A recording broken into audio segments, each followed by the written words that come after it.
नमस्कार। बात करें आगे सागरीय संकट की बात करें। सागरीय संकट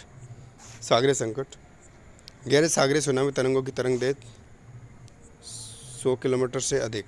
गहरे सुनामी सागरीय तरंगों की तरंग दैर्घ्य जो होती है 100 किलोमीटर से अधिक होती है। पारिस्थितिक तंत्र की बात करें, इकोलॉजी। पारिस्थितिक इकोलॉजी सर्वप्रथम जर्मन हैकल हुआ जिन्होंने शब्द का प्रयोग किया। हैकल ने क्या शब्द का प्रयोग किया 1800 से। मानव पारिस्थितिकी शब्द प्रयोग करने वाला एलन स्वेलो रिचर्ड्स है। किसने किया था मानव पारिस्थितिकी जो शब्द किया था? मानव पारिस्थितिकी शब्द एलन स्वेलो रिचर्ड्स ने क्या किया था? रिचर्ड्स ने प्रयोग किया था, मानव पारिस्थितिकी शब्द प्रयोग किया था। और सैनिटेशन इन डेली लाइफ, ये जो है इन्होंने सैनिटेशन इन डेली लाइफ जो बुक है इनमें किया था। और एच बेरोज ने 1922 में एसोसिएशन ऑफ अमेरिकन जोग्राफर्स में किया था। एसोसिएशन ऑफ अमेरिकन जोग्राफर्स किसकी है? एसोसिएशन ऑफ अमेरिकन जोग्राफर्स किसकी है? तो एच बेरोज की है। कि वार्षिक अधिवेशन में मानव भूगोल को मानव परिस्थिति के रूप में विकसित करने का समर्थन किया था। मानव भूगोल को मानव परिस्थिति के रूप में करने का जो किसने किया था? एच बेरोज ने किया था। और मानव परिस्थिति की जो शब्द देने वाला सबसे पहले प्रयोग करने वाला वो एलन स्वेलो रिचर्ड्स है। देखो रिचर्ड ने क्या किया? एलन स्वेलो ने जो है रिचर्ड ने क्या किया? मानव पारिस्थितिकी शब्द को काम में लिया। और जो इसने जो है मानव भूगोल को मानव पारिस्थितिकी के रूप में एच बेरोज ने 1922 में। गहन पारिस्थितिकी की बात करें, डीप इकोलॉजी। गहन पारिस्थितिकी की बात कर लें। गहन पारिस्थितिकी सबसे सर्वप्रथम अर्नोस नेस ने लिया था गहन पारिस्थितिकी। न से याद रख लें, गहन, न से नेस याद रखना, न से नेस 1972 में गहन पारिस्थितिकी शब्द सर्वप्रथम अर्नोस नेस ने 1972 में काम लिया था इस शब्द को। ठीक है। प्रकृति केंद्र की बात करें, यानी प्रकृति केंद्रित हैं ये। और क्रांतिकारी पर्यावरणीय आंदोलन, क्रांतिकारी पर्यावरणीय आंदोलन है ये। मनुष्य तथा जीवों को देखो मनुष्य तथा अन्य जीवों को क्या माना इन्होंने? समान माना इन्होंने। पारिस्थितिक तंत्र की बात करें, पारिस्थितिक तंत्र का सबसे पहले प्रयोग करने वाला था टॉन्सले, एजी टॉन्सले 1935 में। पारिस्थितिक जो तंत्र है उसका शब्द का प्रयोग करने वाला एजी टॉन्सले। कौन सा टॉन्सले? एजी टॉन्सले 1935। पारिस्थितिक तंत्र जो शब्द है इसका प्रयोग करने वाला। पारिस्थितिक तंत्र के घटक की बात करें, पारिस्थितिक तंत्र के घटक की बात करें। जैविक, उत्पादक, उपभोक्ता, अपघटक, अजैविक में कार्बनिक, अकार्बनिक, जो ये पारिस्थितिक तंत्र के घटक हो गया। प्राथमिक में क्या आएगा? प्राथमिक में गाय, बकरी, हिरण, खरगोश, टिड्डा, चूहा वगैरह। द्वितीयक में कौन कौन आएगा? मेंढक, मछली, बिल्ली, लोमड़ी। तृतीयक में सर्प, चिड़िया वगैरह। और उच्च मांसाहारी में शेर, बाज वगैरह। पारिस्थितिक तंत्र की बात करें, स्थलीय की बात। स्थलीय में क्या? वन्य है, घास है, मरुस्थलीय। जलीय में सागरीय, नदी, आर्द्रभूमि हो जाएगा। स्थलीय में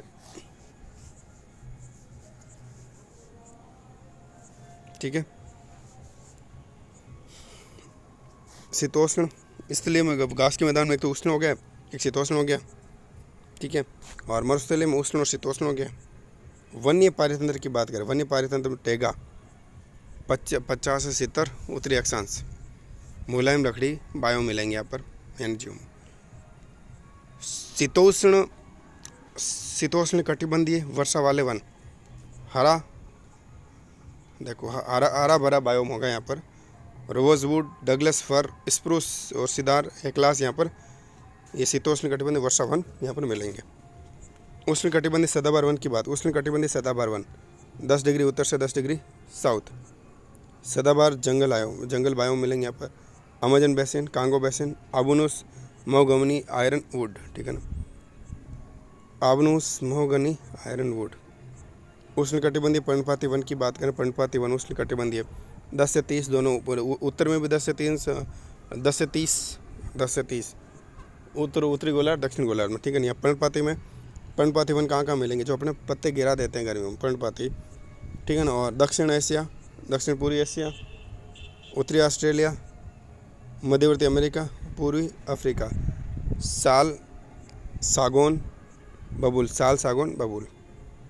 घास स्थलीय परितंत्र, शीतोष्ण घास, उष्ण घास। सरीसृप शीतोष्ण में ज़मीन पर घोंसला बनाने वाले पक्षी जो है। उष्ण घास की बात करें, मध्य अमेरिका। उष्ण घास कहाँ मिलेगी? मध्य अमेरिका, ब्राज़ील, प्रायद्वीप भारत के पश्चिम भाग, जिराफ, जिराफ, हिरण, शुतुरमुर्ग, शेर, हाथी। ठीक है। उसके बाद सवाना क्षेत्र, हाथी, घास, लंबाई आपके 5 मीटर। मरुस्थलीय परितंत्र की बात करें, मरुस्थलीय परितंत्र में उष्ण मरुस्थल पत्तियों का अभाव होता है, यहाँ पर कांटेदार झाड़ियाँ मिलती है। ठीक है। शीतोष्ण मरुस्थल यानी वृष्टि छाया क्षेत्र, लद्दाख, लेह, कारगिल वगैरह यहाँ मिलेगा। शीतोष्ण मरुस्थल यहाँ पर, शीतोष्ण मतलब शीतोष्ण यानी लद्दाख, लेह, कारगिल याद रखना, राजस्थान ये अपने भारत के संदर्भ में। जलीय परितंत्र की बात करें, जलीय परितंत्र, सागरीय परितंत्र 70% भाग पर क्या महासागरीय जल है। पेलेजिक बायोम की बात करें, खुला सागर, तटतल बायोम, नितली बायोम। जीनोम बात करें, प्लैंकटन, नेक्टन और बैंथम। जीव जीव में यहाँ जीव कौन मिलेंगे, जीव कौन कौन मिलेंगे यहाँ पर, जीव में यहाँ पर क्या कौन मिलेगा, जीव, प्लैंकटन, नेक्टन और बैंथस। नदी झील का परितंत्र की बात करें, पौधे शैवाल वगैरह मिलेंगे। आर्द्र भूमि, मैंग्रोव, सुंदरवन। आर्द्र भूमि में कौन कौन से, मैंग्रोव, सुंदरवन हो जाएगा। 1971 रामसर, 1971 में रामसर साइट एंड कंजर्वेशन होता है वो। ईरान, वर्ष में 8 माह पानी भरा रहता है यहाँ पर। ठीक है ना। आर्द्र भूमि यानी आर्द्र भूमि क्या होती, वर्ष में 8 माह यहाँ पर क्या भरा रहता है, पानी भरा रहता है। पारिस्थितिक तंत्र में ऊर्जा प्रवाह की बात, पारिस्थितिक तंत्र में ऊर्जा प्रवाह मुख्य प्रकार है जो देखें, कैसे होता है, एक दिशा में होता है, यानी ऊर्जा का प्रवाह एक ही दिशा में होता है। और लिनबान का 10% का रूल्स याद रखना। उष्मागति का प्रथम नियम, ऊर्जा संरक्षण का नियम इसमें काम आता है। उष्मागति का द्वितीय नियम, उष्मा एक से दूसरे में स्थानांतरित हो सकती है, ना तो उसको पैदा किया जा सकता, ना ही खत्म किया जा सकता। ठीक है ना, बस स्थानांतरित किया जाता है, ऊर्जा का नियम है।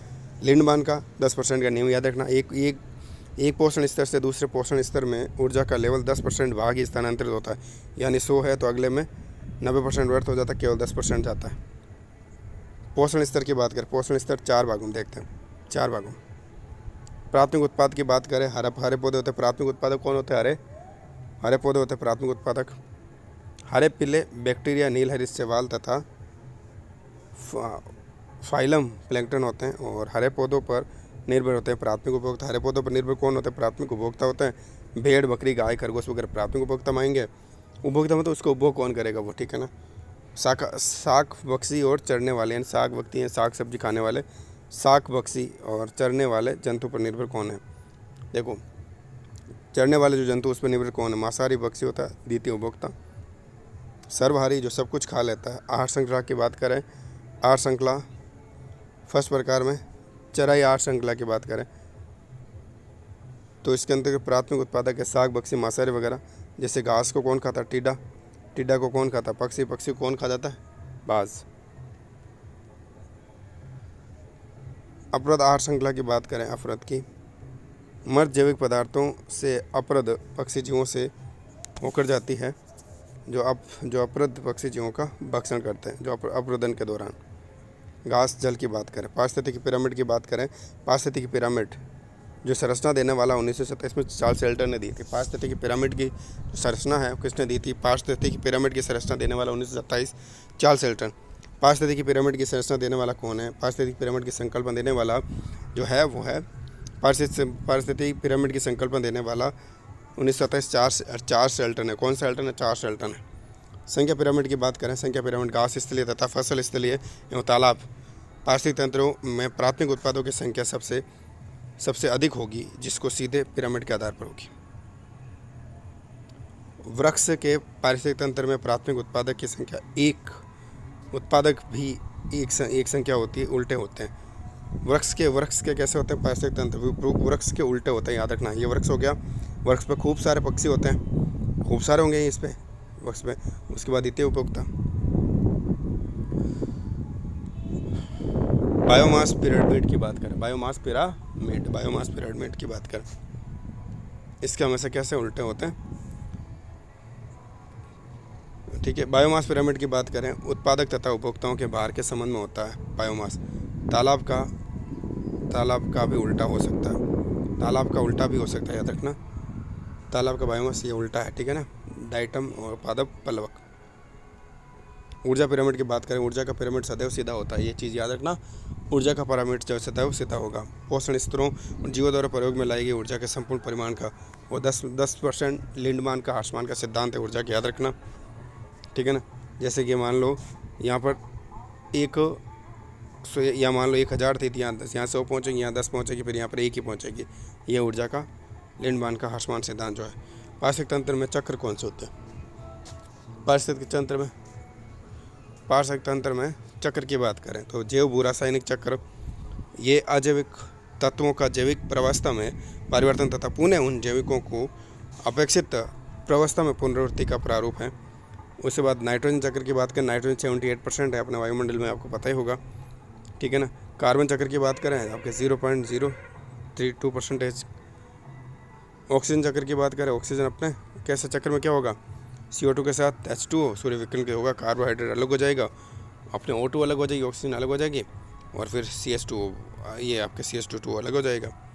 पर्यावरण नैतिकता की बात करें 1985 में स्टेट्स एंड इंडियाज एनवायरमेंट, अमीर लोग पर्यावरण का अत्यधिक दोहन कर रहे हैं, जबकि इसकी हानि गरीब, वंचित वर्ग और विशेषकर आदिवासी एवं महिलाएं भुगत रही है, ठीक है। पर्यावरण संकट में बात कर लें, पर्यावरण संकट को कुछ देख लें। पर्यावरण संकट, ग्लोबल वार्मिंग गैसें हैं, इसमें कौन कौन सी होगी, CO2 तो है ही, उसके बाद CFC, ठीक है। इसमें कौन कौन सी देखो गैसें कौन कौन सी, एक तो CO2, nitrogen oxide, methane, ozone, जल वाष्प और CFC।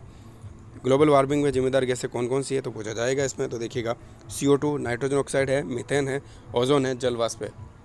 CO2, ozone, nitrogen oxide, methane, ozone, जल वाष्प और CFC है, याद रखना। प्रभाव इससे क्या होगा, ग्लोबल वार्मिंग से वैश्विक तापमान, जब विश्व टेम्परेचर बढ़ जाएगा तो क्या होगा, बर्फ़ पिघल जाएगा। नासा 2003 से 8 के बीच में अंटार्कटिक, ग्रीनलैंड व अलास्का से लगभग 20 खरब टन पिघल चुका है। इससे क्या हो जाएगा, बर्फ़ पिघलेगा तो पानी बनेगा तो समुद्र का जल ऊपर उठ जाएगा। 1993 2003 के बीच में 10 मिलीमीटर की दर से वृद्धि हो रही है, और 2100 तक ये 28 से 43 सेंटीमीटर की वृद्धि हो जाएगी। 28 से 43% जो है महासागरों का पानी बढ़ जाएगा 21वीं सदी तक, याद रखना। 21वीं ईस्वी लगेगी अपन ने, ये 21वीं अपन ने, ठीक है ना, 21वीं लगेगी ना सन जब तक, ठीक है ना। 1% सेंटीग्रेड वृद्धि से केवल 5 डिग्री पूर्वी एशिया में चावल उत्पादक में 5% गिर सकता है। उपोष्ण कटिबंधीय क्षेत्रों में वर्षा 0.3% की दर से कम हुई है। वायुमंडलीय प्रदूषण की बात करें, वायुमंडलीय प्रदूषण स्रोत कौन कौन से वायुमंडलीय प्रदूषण के, तो प्राथमिक वायु प्रदूषक में बात करें जो दीर्घ अवधि में तो कौन कौन से प्राथमिक में, CO2, carbon monoxide, CFC, SO2, NO2, CH4, सीसा, कणकीय पदार्थ। द्वितीयक वायु प्रदूषक की बात करें, द्वितीयक वायु प्रदूषक की बात करें तो 2 या 2 से अधिक आपस में प्रतिक्रिया से उत्पन्न होने वाला प्रदूषक, धूम्रकोरा और फ्लाई ऐश। धूम्रकोरा की बात करें, प्रकाश रासायनिक धूम्रकोरा मुख्य रूप से ओजोन, O3, ऑक्सी टेसिटिल नाइट्रेट तथा नाइट्रोजन ऑक्साइड से बनता है। फ्लाई ऐश की बात करें, फ्लाई ऐश सिलिका, एल्यूमिनियम, लो ऑक्साइड, कैल्शियम, मैग्नीशियम, विषैले भारी धात्विक गुण। वायु प्रदूषण निरोध एवं नियंत्रण अधिनियम 1981, वायु प्रदूषण निरोध एवं नियंत्रण अधिनियम 1981, राष्ट्रीय वायु सूचकांक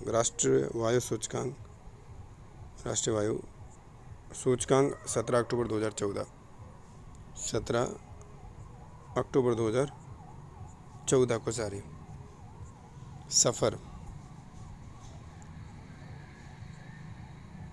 सफ़र सिस्टम ऑफ एयर क्वालिटी, ठीक है ना,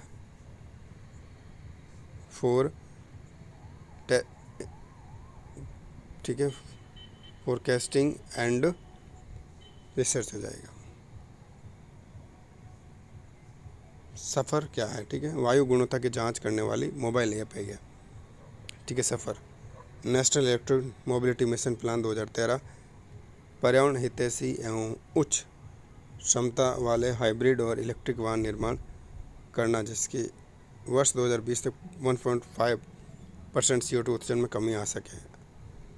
अम्ल वर्षा की बात करें, अम्ल वर्षा में क्या क्या होता है, एसिड रेन जिसको कहा जाता है, इसका सर्वप्रथम प्रयोग जो किया ओंगस स्मिथ ने किया, किसने किया था? ओंगस किसने किया था? ओंगस स्मिथ ने करा था। कौन से स्मिथ ने करा था? ओंगस स्मिथ ने करा था। कौन से ने करा था? ओंगस स्मिथ ने करा था 1858 में। SO2 plus H2, SO2 plus H2, H2SO4